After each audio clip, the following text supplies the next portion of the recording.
On October 23, 1944, at 5:34 hours, Vice Admiral Takeo Kurita stood on the bridge of his heavy cruiser Otago in the Palawan Passage off the coast of the Philippines. Irritated, he put down his binoculars and turned to address his chief of staff. The morning watch had detected yet another periscope sighting. This was the third one since dawn. "More false alarms," Kurita muttered under his breath.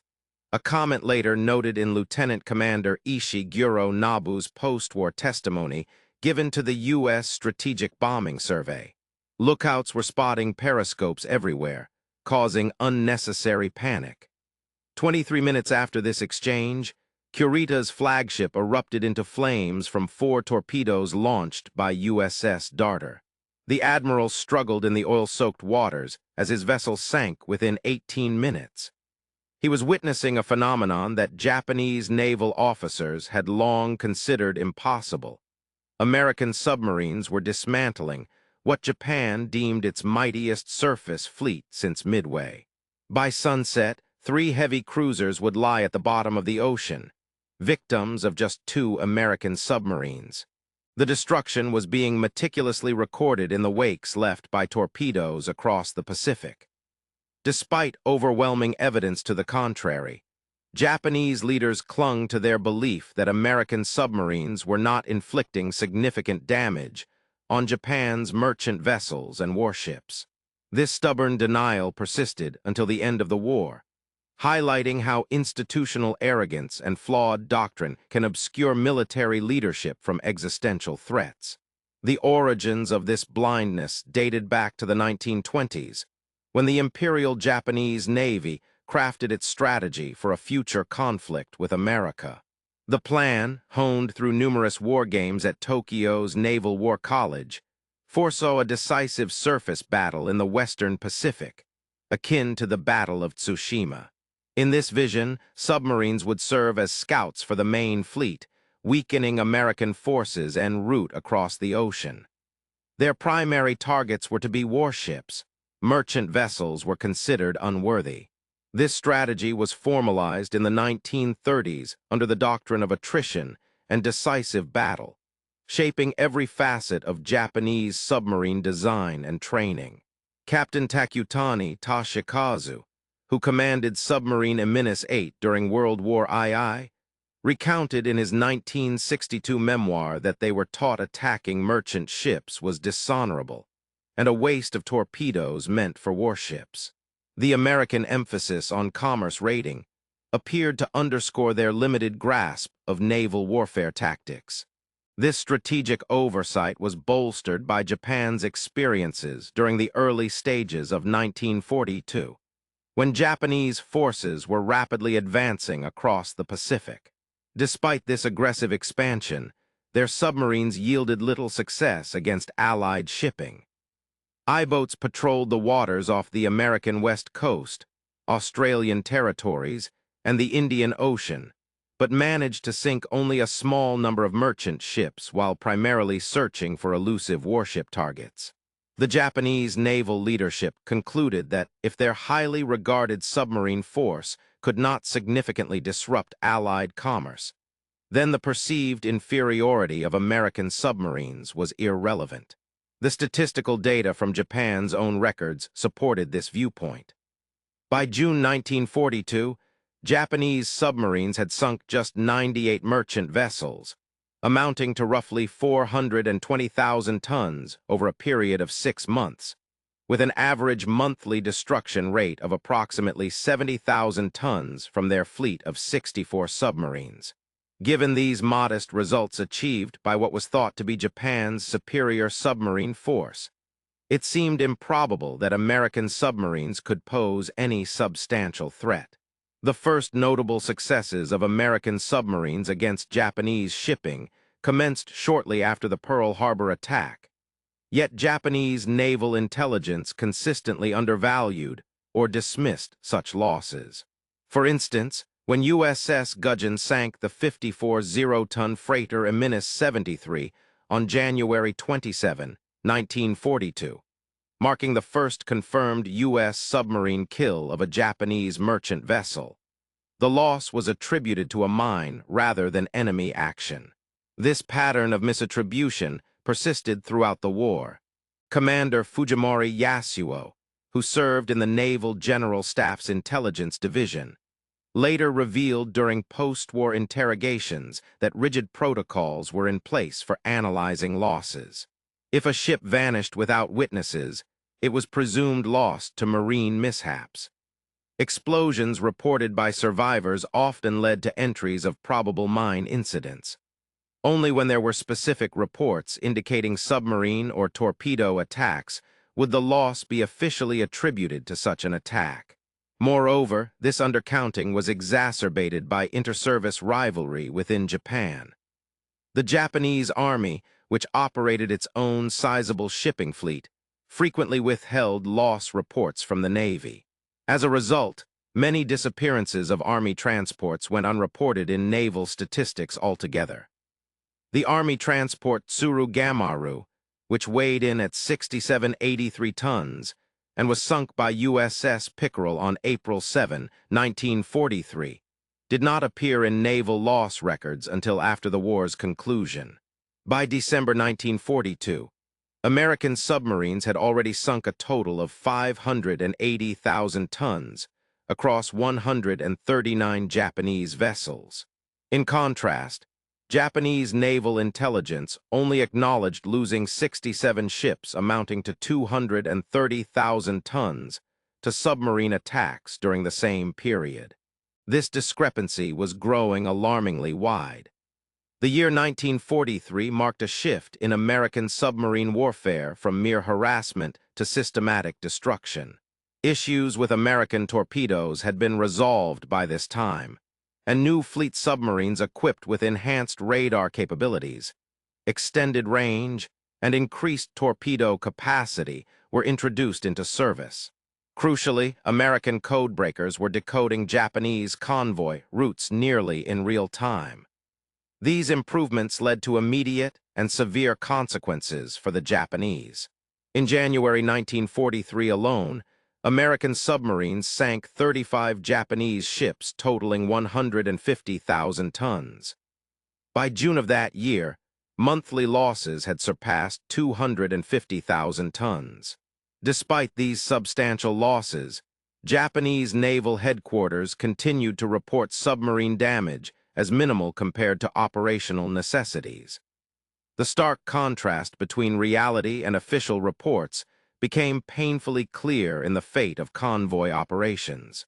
Lieutenant Commander Tanaka Taisuke, who served as a convoy escort commander during this period, meticulously documented his experiences in a diary that survived the war. For instance, on March 15, 1943, he departed from Palau with 8 ships and arrived at Rabaul with only 3 intact. However, headquarters reported the mission as successful with minimal losses attributed to unspecified causes. Similarly, on May 2, 1943, a convoy of 7 vessels left Surabaya, but only 2 reached Manila. The report stated that marine casualties were due to severe weather conditions, despite no such extreme weather occurring.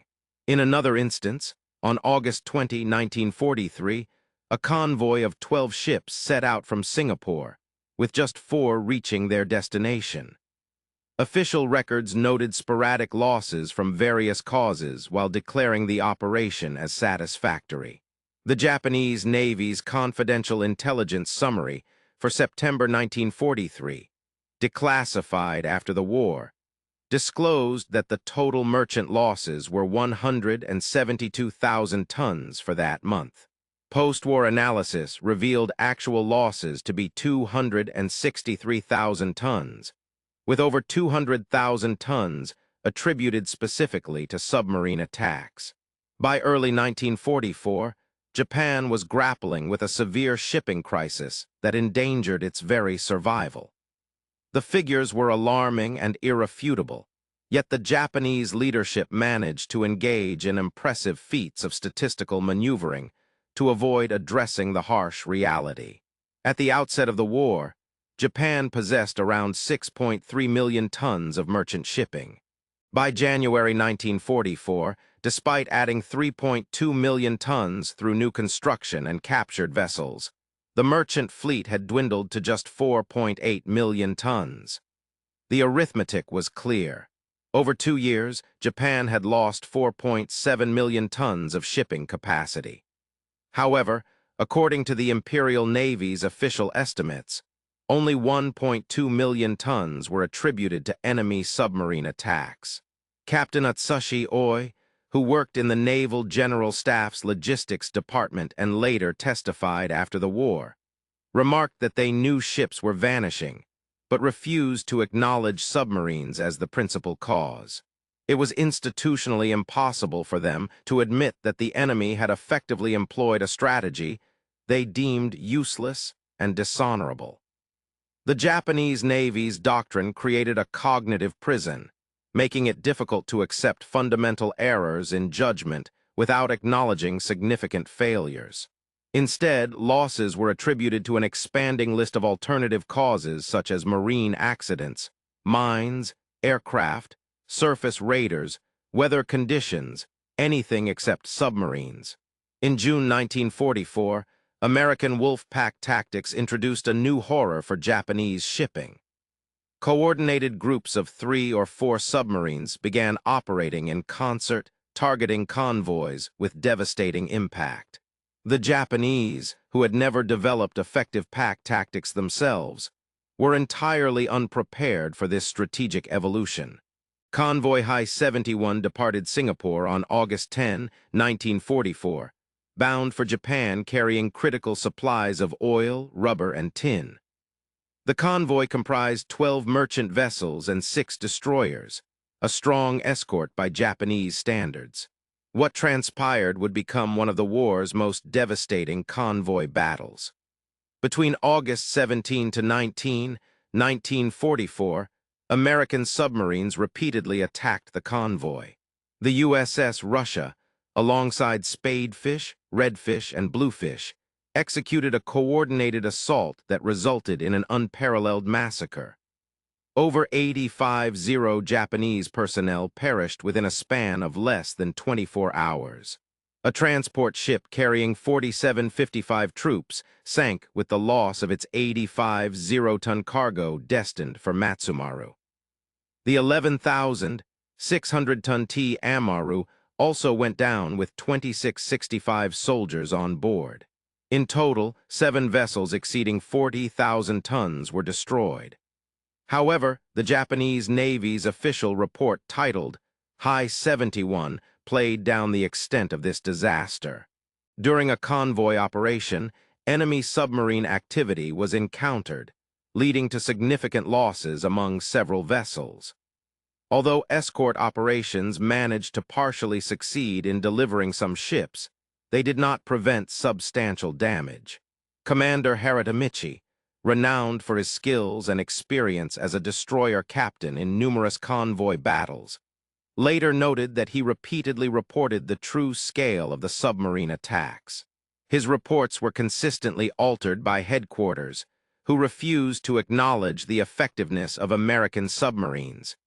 Japan's most pressing vulnerability was its oil supply.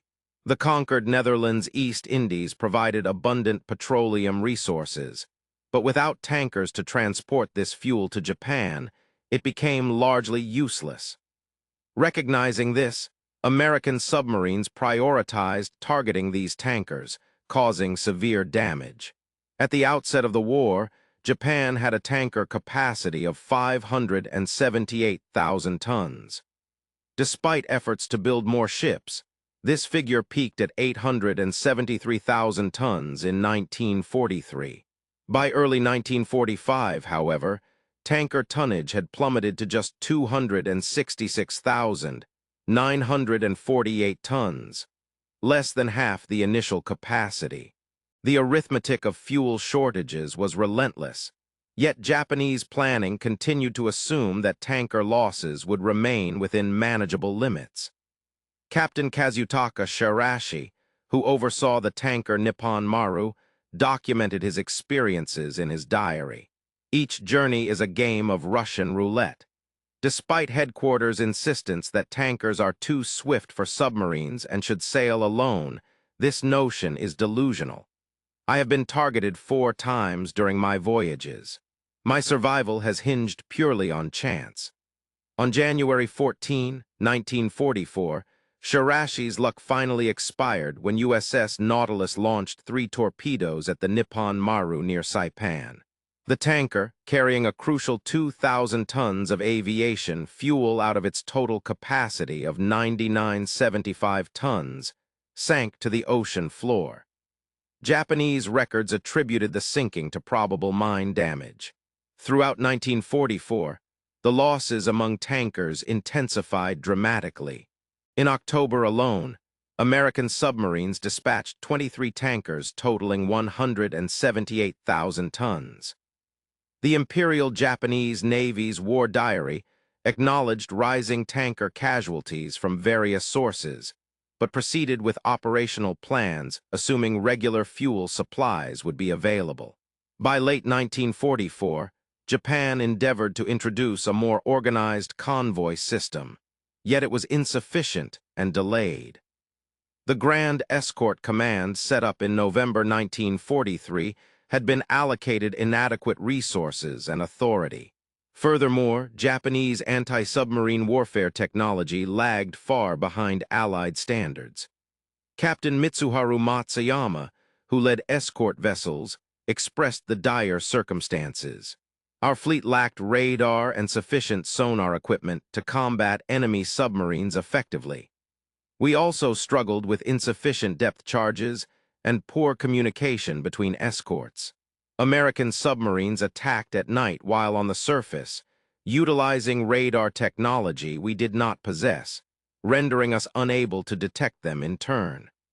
It felt as if we were sightless individuals battling elusive spirits.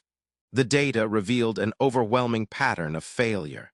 In 1944, American submarines sank 600 Japanese vessels, totaling 2.7 million tons, while Japanese anti-submarine forces reported only 18 American subs lost, remarkably close to the actual figure of 19, which was less than 10% of the total U.S. submarine fleet operating in the Pacific at that time.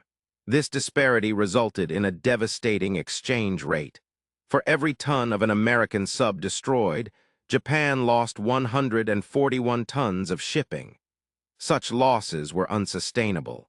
Even as Japan's maritime lifeline crumbled, its leadership remained in denial, offering increasingly convoluted explanations to justify the situation. The October 6, 1944 liaison conference between Army and Navy leaders, whose transcript was found in burnt military archives after the war, exemplifies this denial. General Umesu Yashijiro of the Army demanded an explanation for critical supply shortages, and Admiral Okawa Kashiro of the Navy responded with excuses about temporary disruptions due to weather, port congestion, and sporadic enemy action, promising that the situation would improve with better coordination. Meanwhile, American submarines were sinking Japanese ships at a rate of 300,000 tons per month. Sporadic enemy action had become the leading cause of death for Japanese merchant mariners. While official reports continued to uphold this illusion, personal accounts exposed the stark reality. Thousands of Japanese sailors and naval personnel who experienced submarine attacks firsthand documented their harrowing experiences. Captain Yoshida Mitsuo's account, published in 1955 after surviving 4 such encounters, captures the psychological toll. By 1944, each voyage felt like a sentence to death. We were aware that submarines could be lurking anywhere. The Navy instructed us to sail independently at high speed, which was essentially a death sentence. We pleaded for escort ships or air cover, but we were told that the submarine threat was minimal. Radio operator Tanaka Kenji served on 6 different vessels during the war, 5 of which were sunk by submarines. He testified after his 3rd sinking that he had reported to headquarters about constant submarine attacks, only to be dismissed as exaggerating and having merely been unfortunate. A misfortune repeated 5 times. The most contentious incident involved the Awa Maru, a 11,739-ton passenger cargo ship torpedoed by USS Queenfish on April 1, 1945. Despite being granted safe passage by the United States to transport Red Cross supplies to Allied POW camps, the vessel was mistaken for a destroyer in poor visibility. Of the 2,004 passengers and crew aboard, only Sasaki Hiroshi, an engineer who later testified about the event, survived. This sinking violated international agreements and led to the court-martial of the submarine commander on charges of negligence, although he was found guilty only of minor infractions. The impact of the submarine campaign extended beyond just shipping statistics. By 1944, Japanese industry was suffering severe resource shortages due to the loss of imports from China and Malaya.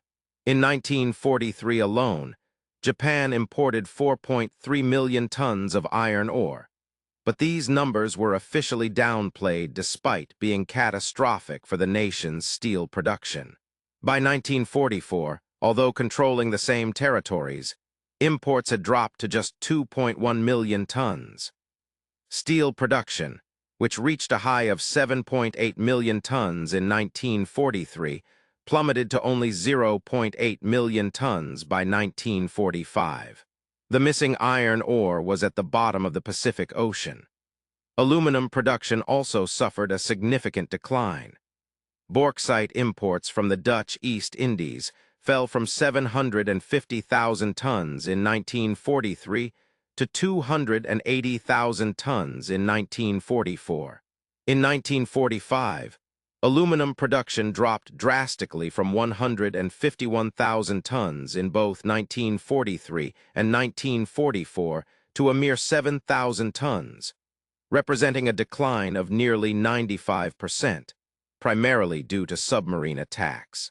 Engineer Takahashi Sankechi, who worked at the Yokohama shipyard, detailed these cascading failures. Initially, raw materials were scarce, then they vanished entirely.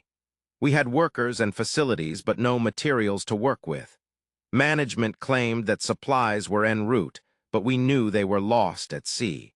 Perhaps nowhere was this submarine warfare's impact more decisive, yet denied, than in the depletion of Japanese air power due to fuel shortages rather than combat losses. Commander Akomiya Masatake, an air staff officer of the 1st Air Fleet, described the collapse in his post-war memoirs. By October 1944, we had 3,000 trained pilots and 2,000 operational aircraft, but only enough fuel for approximately 200 total flight hours. The submarine campaign had led to a cascade of failures. Tankers could not deliver aviation gasoline, which prevented pilots from training effectively. Without proper training, the available aircraft became useless. Yet, Tokyo continued issuing orders as if normal fuel supplies were still intact. November 24, 1944, saw the first B-29 raid on Tokyo from the Marianas. Out of 111 bombers dispatched, Japanese fighters were able to intercept just 17 due to a lack of aviation fuel rather than a shortage of aircraft or pilots. Submarines had sent this critical resource to the ocean floor thousands of miles away. American submarines' technological edge improved over the course of the war, with radar emerging as the most significant advantage.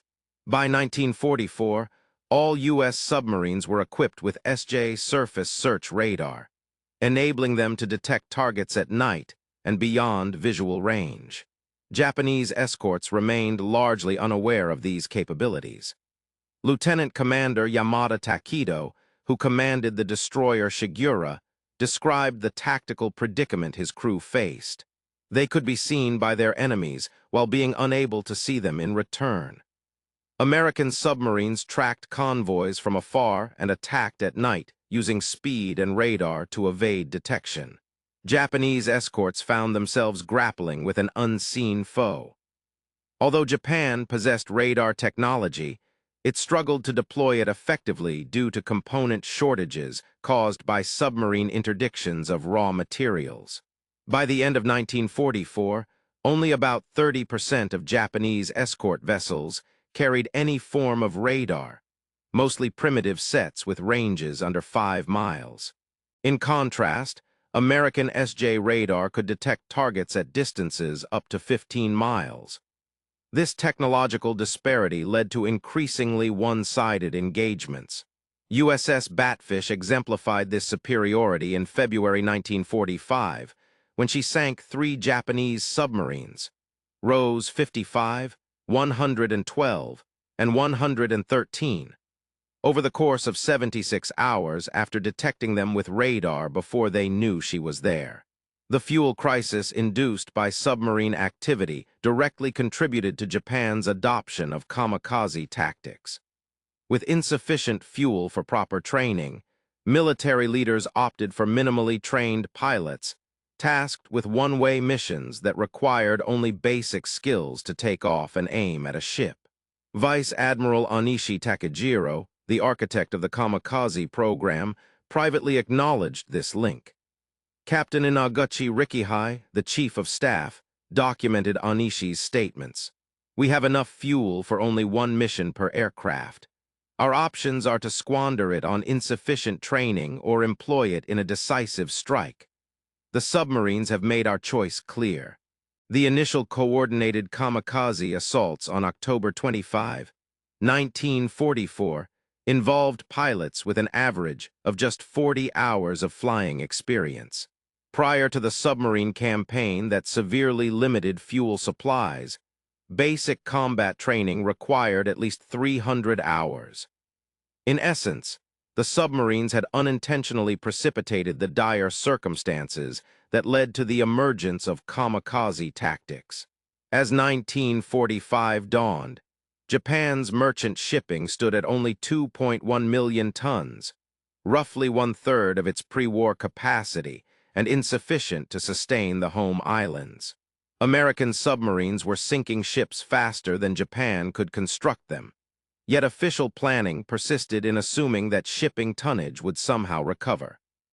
The fundamental policy for future war guidance, endorsed by the Imperial Conference on January 20, 1945, allocated shipping tonnage that no longer existed for operations that could never materialize. This plan projected an available fleet of 3.5 million tons, while the actual figure was only 2.1 million and declining daily. By March 1945, the submarine blockade had tightened to the point of strangulation. Japan's remaining merchant vessels were confined to harbors, too fearful to navigate waters infested with submarines. A nation that once dominated the Pacific could no longer safely sail its own coastal waters. The culmination of maritime supremacy was Operation Starvation, the aerial mining of Japanese home waters by B-29s, which commenced on March 27, 1945. Although this was an air operation rather than submarine warfare, it relied heavily on submarines having first dismantled Japan's anti-mining capabilities. With fuel supplies critically low due to submarine attacks on tankers, Japanese minesweepers were barely operational. Specialized equipment for magnetic and acoustic mine clearance had not arrived from Germany. Submarines had dispatched the ships carrying critical supplies. The Imperial Japanese Navy was powerless as B-29 bombers closed off their remaining ports. Admiral Namura Nihokuni, who oversaw mine warfare operations, testified that they knew precisely which mines the Americans were deploying and how to clear them.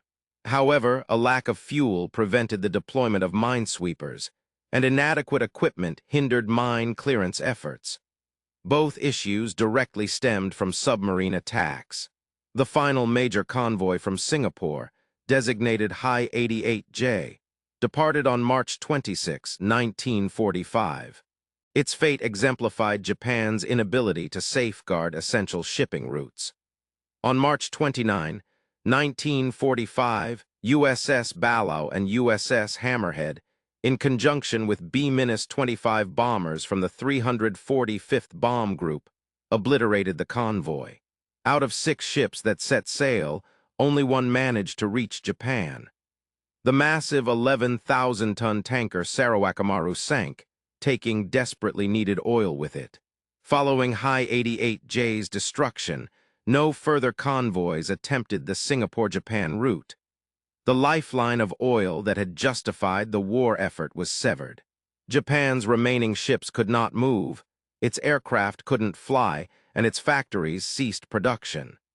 Submarines achieved a strategic victory without ever setting foot on Japanese soil. When Japan surrendered on August 15, 1945, American submarines had sunk 1,314 Japanese vessels, totaling 5.32 million tons, accounting for 55% of all Japanese shipping losses. They accomplished this while losing only 52 boats and suffering a loss ratio of 25:1 in terms of vessels and 100:1 in tonnage. The final statistics compiled by the Joint Army-Navy Assessment Committee, JANAC, and corroborated by Japanese records revealed the scale of their achievement. 5.32 million tons of merchant shipping sunk, 1,113 merchant vessels destroyed, and 201 naval vessels totaling 540,192 tons. Approximately 27,000 Japanese merchant mariners perished in these operations. 52 American submarines were lost with a total of 35 submariners killed. Despite their defeat, full recognition came gradually. The Japanese Navy's last wartime report, dated August 10, 1945, acknowledged only 2.8 million tons of damage attributed to submarine attacks, which was less than half the actual total. It wasn't until after Japan's surrender that its leadership fully grasped the reality of the submarine threat. The U.S. strategic bombing survey's interrogations uncovered persistent patterns of denial and justification, even in defeat. Admiral Toyota Somu, who served as the Navy's final commander-in-chief, gave testimony in October 1945. He stated, "We were aware that submarines were causing severe losses, but wartime conditions prevented us from reorganizing our strategic approach entirely." The Navy's doctrine, training, and equipment all focused on decisive battles rather than protecting commerce. By the time they recognized the magnitude of the submarine threat, it was too late to change course. Captain Oyatsushi, who compiled Japan's official war history, expressed his views more candidly. "We committed strategic suicide through deliberate blindness." The evidence was clear by 1943, but acknowledging it would have meant admitting that their fundamental naval doctrine was flawed. Instead of adapting, the institution chose to deny reality. Some Japanese officers had identified the submarine threat early on, but were disregarded. Commander Chihiya Masataka warned in 1942 that American submarines were focused on commerce warfare. His report went unheeded. Lieutenant Commander Tanaka Yohachi submitted a detailed analysis in January 1943, predicting that American submarines would sink over 3 million tons of shipping by the war's end if no countermeasures were taken. He was reassigned to a less significant position for his forward-thinking views. His prediction turned out to be conservative. Throughout the conflict, Japanese naval leadership consistently underestimated American submarine capabilities, while overestimating their own anti-submarine strengths. Despite this, Japan's submarines were technologically advanced, diving deeper and traveling farther than many others during the war. The Amenis 400 class was among the largest built by any nation during World War II. However, having specifications did not guarantee effectiveness. Japanese submarines faced issues such as sluggish diving times, inadequate radar systems, unreliable engines, and a misguided operational doctrine that prioritized attacks on warships over targeting merchant vessels. Additionally, Japan's anti-submarine capabilities lagged behind those of the United States. Their depth charges were often set to detonate at shallow depths, rarely reaching American submarines operating below 300 feet. Japanese sonar technology was significantly outdated compared to its American counterpart. Commander Yasuma Takashi, who oversaw anti-submarine operations from a truck, testified that they were combating modern submarines with tactics devised in 1918. "We listened for enemy submarines using hydrophones while they had radar," he stated. "We dropped depth charges at 100 feet when their vessels operated at 400. Japan's reluctance to adapt stemmed from an inability to acknowledge its inferiority. Beyond mere statistics, there was a profound human cost. Approximately 27,000 Japanese merchant mariners perished during the war, resulting in a casualty rate exceeding 15%, higher than many combat units. These losses were largely overlooked and unrecognized.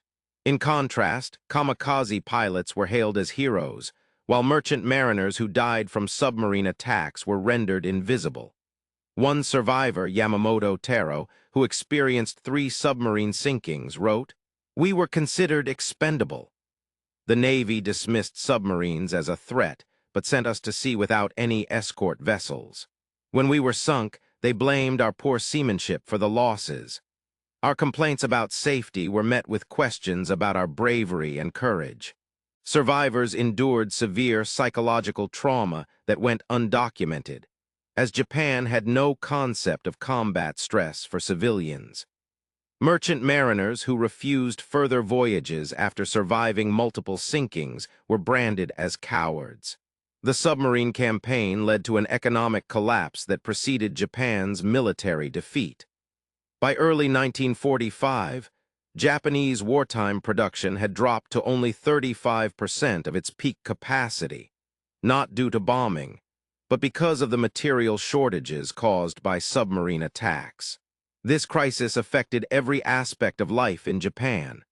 Rice rations dwindled as ships were unable to transport food from producing areas. Shortages of fuel and other essential materials forced power plants to shut down, while hospitals ran out of medical supplies. By spring 1945, the nation faced the threat of starvation not due to crop failures, but because of its inability to distribute existing food supplies.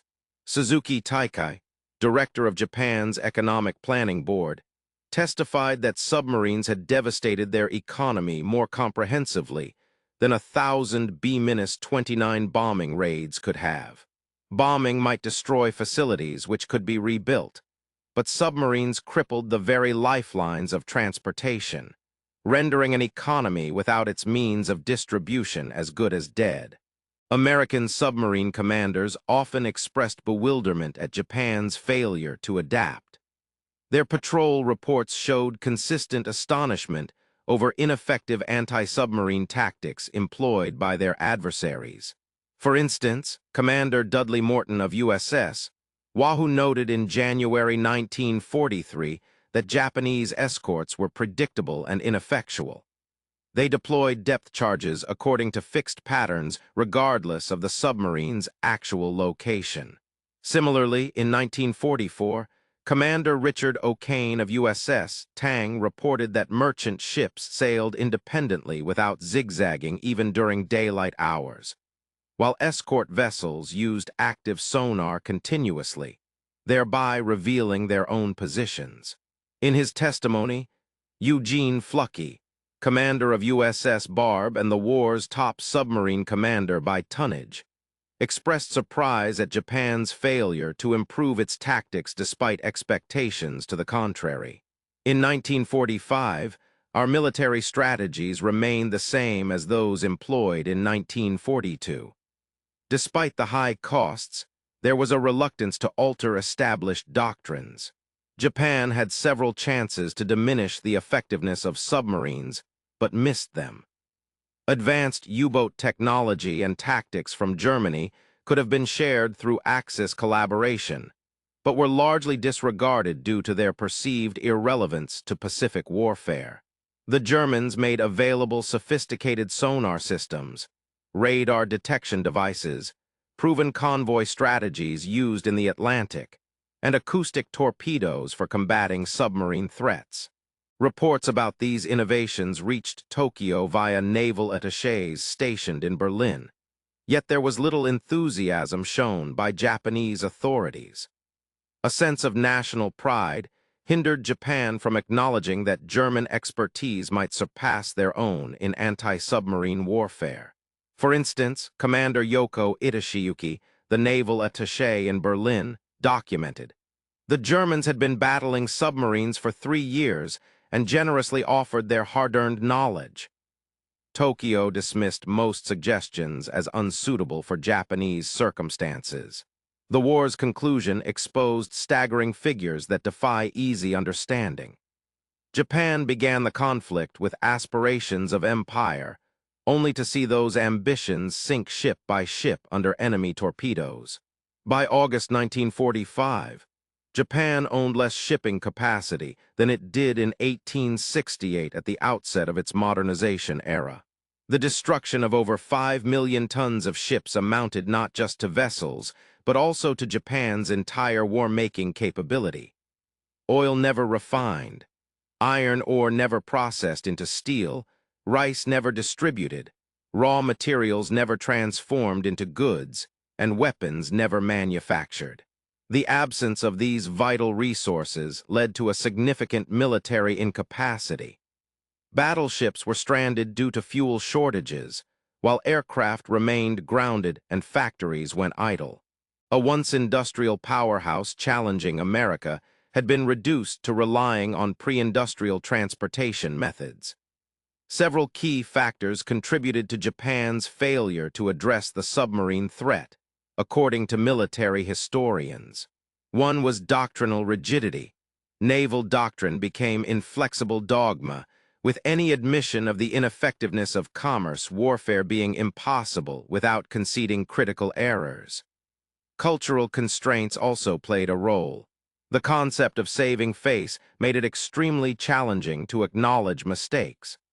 Early dismissal of submarine threats meant reversing this stance would be tantamount to admitting defeat. Institutional blindness further exacerbated the issue. Hierarchical structures stifled junior officers who recognized the threat from effectively conveying their concerns to superiors.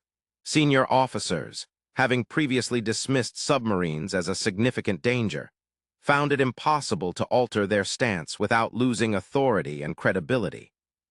Additionally, technological arrogance led Japanese naval leaders to underestimate American advancements in radar, code breaking, and submarine design due to an unwavering belief in spiritual superiority over material capabilities.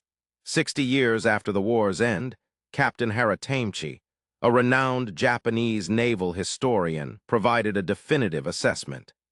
"We failed to confront the submarine menace because acknowledging its success would mean admitting strategic collapse.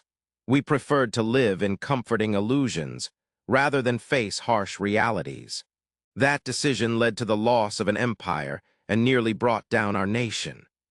Clay Blair, a renowned naval historian, stated that no military force in history accomplished more with fewer resources than American submarines during World War II. These submarines made up less than 2% of U.S. Navy personnel, but accounted for over 55% of Japanese shipping losses. Their success was due to technology, training, and the Japanese failure to recognize their capabilities. Commander Hashimoto Machitsura, the last surviving Japanese naval officer who once commanded a submarine and sank the USS Indianapolis, offered his reflections in the year 2000. He noted that Japan never truly understood American submarine warfare because it didn't align with their perception of naval combat. The Americans focused on economic warfare by targeting Japanese reliance on shipping, whereas the Japanese prioritized honor over strategic realities. This failure to comprehend submarine effectiveness represents a significant case of institutional denial leading to institutional collapse. Despite substantial evidence and clear statistics indicating the success of American submarines, the Japanese leadership refused to acknowledge these facts until it was too late. The empire was left in ruins as a result of this denial. Today, modern military institutions study Japan's blindness regarding submarine warfare as a cautionary tale about the dangers of doctrinal rigidity. When an organization refuses to accept unwelcome truths, defeat becomes inevitable. While American submarines played a crucial role, it was Japanese unwillingness to recognize their effectiveness that ultimately sealed their fate. Admiral Arleigh Burke, who served in the Pacific and later became Chief of Naval Operations, summarized this perspective succinctly. The Japanese Navy died from willful blindness. They had capable officers, brave sailors, and adequate resources, but lacked the institutional courage to admit mistakes. This oversight cost them everything. The story concludes where it began, underwater. In August 1945, instead of Vice Admiral Kurita dismissing imaginary submarine threats in October 1944, we see a different scene. Emperor Hirohito standing in his Tokyo palace and examining charts that illustrate Japan's remaining merchant fleet. Less than 1.5 million tons were left out of the more than 10 million tons under control in 1942. The emperor then turned to his naval minister and asked how they had lost so much shipping. Admiral Yana Mitsumasa finally spoke candidly. "Your Majesty, it was the American submarines." He admitted that Japan did not grasp their effectiveness until it was too late, choosing instead to cling to illusions rather than face reality. The submarines had not only destroyed ships, but also crippled Japan's capacity to wage war. The emperor nodded slowly, understanding that the war was over. It wasn't just America's submarines that triumphed. It was also Japan's inability to comprehend what those submarines were accomplishing. The figures were unequivocal and damning. American submarines had sunk more than 5 million tons of Japanese shipping. Even as their empire struggled for survival due to a lack of supplies, the Japanese refused to accept reality until it was too late, by which time belief made no difference. The ships, cargo, fuel, and resources lay at the bottom of the Pacific. Ultimately, the greatest victory of American submarines was not just the sheer tonnage they sank, but the psychological paralysis they inflicted on the Japanese leadership. Unable to believe what was happening even as it weakened their ability to fight, Japan's disbelief ensured that the submarine's success surpassed America's most optimistic expectations. The tale of Japan's refusal to recognize the impact of American submarines serves as a stark reminder that ignoring inconvenient realities does not alter their truthfulness. Instead, it ensures defeat. With 5 million tons of sunken ships lying at the bottom of the Pacific Ocean, an undeniable fact emerged that Japan was unwilling to confront. In contemporary warfare, advancements in production and technology surpass the power of spirit and tradition. One by one, through sheer persistence, submarines demonstrated this lesson until there were no more Japanese vessels left to uphold the illusion of victory. The disbelief regarding the United States' ability to sink over 5 million tons of Japanese shipping ultimately sealed Japan's fate.